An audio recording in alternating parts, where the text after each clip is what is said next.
Can you hear me? There we go. Now we're on What's Up, fam?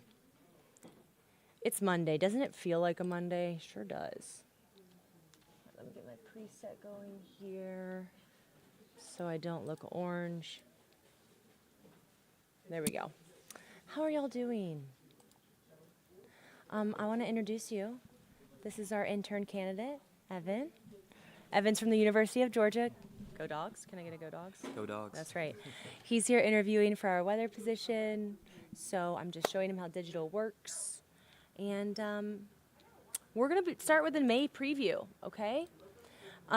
First of all, as we head into May, our pollen goes down. Thank goodness, right? We're nearing the end of pollen season. Tree pollen's still high today. Mold pollen also extremely high.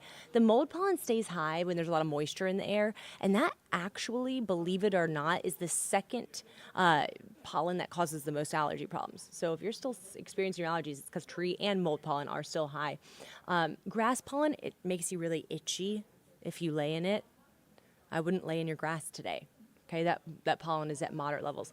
But if you look at our calendar, we saw the most extreme pollen, which this is normal, first week of April. Last week of March, first week of April. And then we've started to go down since, okay? Last week, we were still at high levels. I still expect high levels for the next week, but we really should start to see things improve.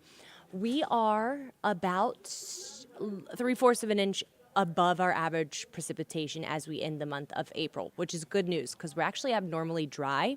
On the year, we're almost 2 inches below average. So as you can see, guys, we're not in a drought necessarily outside of extreme northeast Georgia. Look at northeast Georgia. Do you see Rabun County, White County, so Helen, up to Lake Burton, Lake Rabun? That's under a D1 drought. Also down towards Augusta, just a very low-level drought. The yellow that you see is just abnormally dry, okay?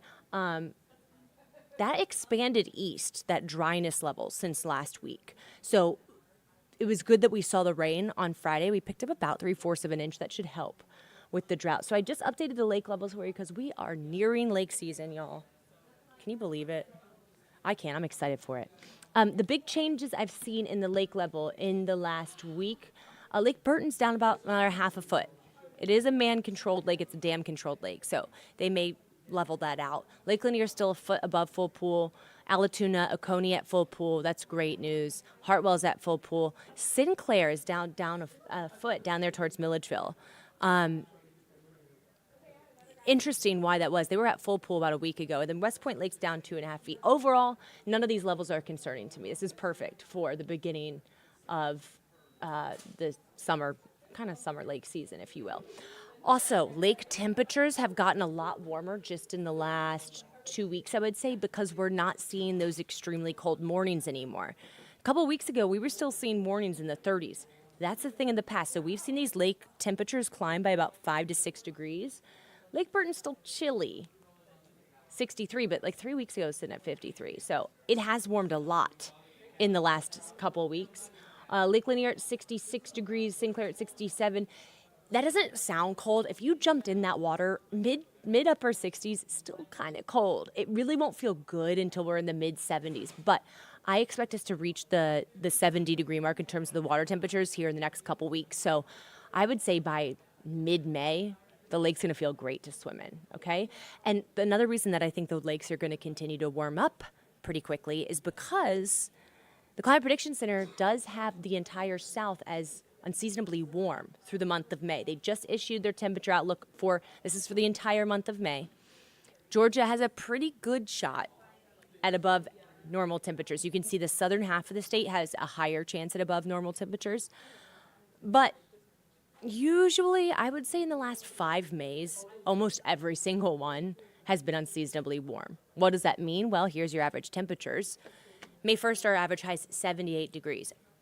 It's been warmer than that like every single day over the last week, and we're in April. So we've seen highs in the low 80s, which is more the average high in late May, mid-late May.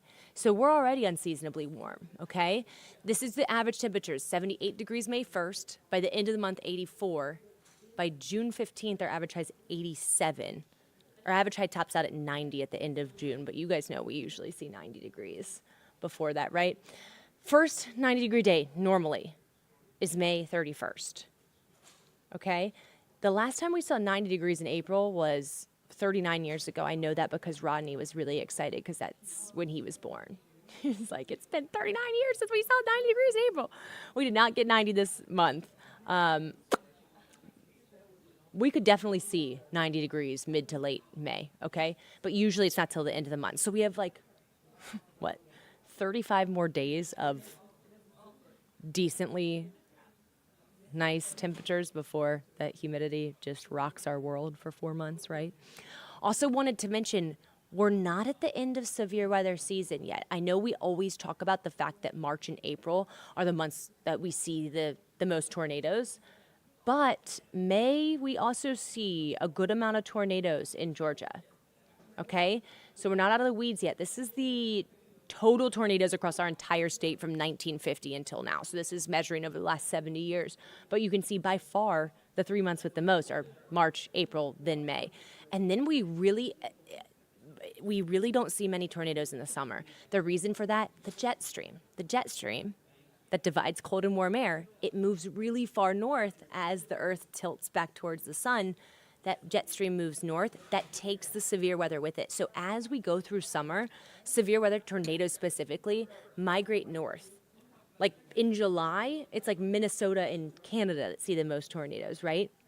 And then they come back down south in the spring. So the early spring months are when the South sees the most severe weather. We do get a kind of a secondary severe weather season in November, December, right before Christmas, but it's really spring by far, okay? Nothing on the radar map now, guys. It's going to be a really beautiful, beautiful week this week. Get out and enjoy it, okay? I'm going to take you through temperatures and more of that tomorrow.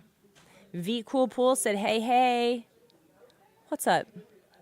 I'm glad that you guys are watching. All right, I'm going to take my friend, Evan. You want to say hi one more time? Again, this is our internship candidate, Hello. weather internship. He still has all of my professors at the University of Georgia, and that makes me feel real young and cute, okay? Dr. Shepard? Yes. Dr. Moat? Yes. Dr. Knox? Yes. Love it. I, by the way, did not just graduate college. It has been more than a decade, but all right, y'all. Have a great day, and I will see you tomorrow. Atlanta News First, 6 a.m. You know the drill.